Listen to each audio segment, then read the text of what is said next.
With relationships, the best thing to do is expect not to expect anything. What I mean by that is, yeah, you can date, you can be in a relationship, but don't expect anything. Because once you expect something, then you can be disappointed. And you don't want to be disappointed. That's one end of the spectrum. The other end of the spectrum is you get one-itis. Well, you don't want to get one-itis. You don't want your emotions to overwhelm you. You don't want your emotions to enslave you. In today's day and age, like, you can feel like, hey, you're dating somebody, dating is going great, you had a good time, but then the female could think, hey, nothing of you. She doesn't even remember your name. She just went home and started talking to Mike on the phone because she likes Mike. She wants to spend, her nights talking to Mike rather than you. She doesn't answer your calls, your texts. When she gets home, she talks to Mike. But if Mike ignores her, then all of a sudden, hey, she's, texting you, ringing you up because now, you're her emotional support. You're her, she's bored. She needs to talk to somebody, so might as well talk to you because Mike's ignoring her until Mike calls her. Then she's got to go. She's busy, or, something came up or emergency happened. Lots of, crap like that happens. The best thing for you to do is not get tunnel vision, because tunnel vision leads to one-itis. You don't want one-itis. You don't want to have tunnel vision, like I said.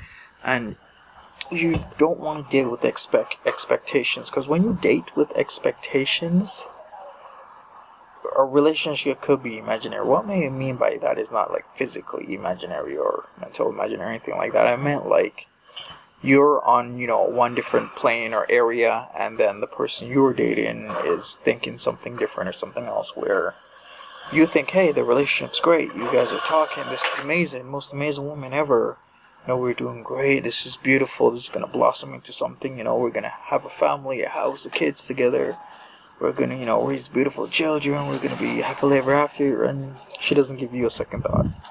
That's what I mean by that. Relationships can be very one-sided and imaginary, and you don't want to set yourself up for that by having grandiose expectations, having high expectations of things. It's 2020.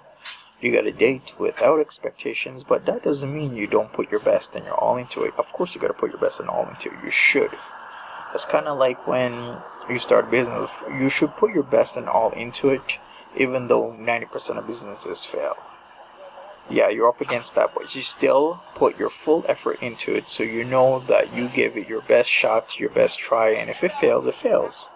And that's it. That's life. You move on, take it as a learning lesson, and either try again or do something else.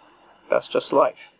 So, with that said, expect when you're dating to expect nothing. If you go in with expectations, you're gonna come out in a bad way. Especially dating now with so much people being affected by social media influencers, by influences online, and they themselves affecting these social influences where dating just isn't the same anymore. It's not formal dating. People don't like terms with dating. People don't want to commit.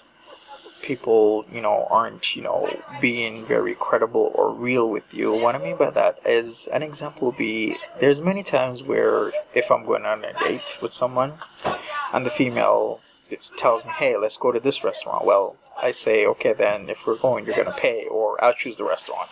The reason I say or do this is because there's many females who, okay, let's say John's Fish and Chips. She wants to go there Wednesday. Why? Because she likes John's Fish and Chips, and, she wants to go eat there on Wednesday because they have this special. Or they just don't have a special. She just wants to eat there, but she doesn't want to pay for her food. She wants you to pay for her food. She wants you to be the sucker to pay for her food so that she can go to John's, and then as soon as she gets home, she is very, standoffish with you, doesn't want to do anything, closes the door, doesn't even want to talk, doesn't want to answer your text the next day, the next 2-3 days, because you've already fulfilled your purpose. You took her to John's Fish and Chips and you pay for it. Sucker. What you need to do is not put yourself in that situation. I remember this story of this girl in New York City where she pretty much never paid for any of her meals, whether it be breakfast, lunch, or dinner.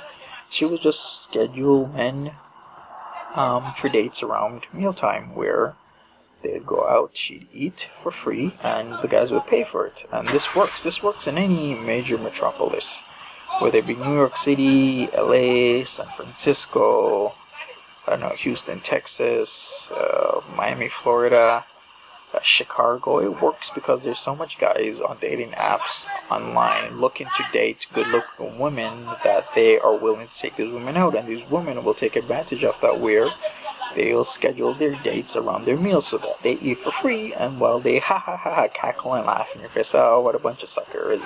I wasn't even interested in these guys. I just went on dates with them.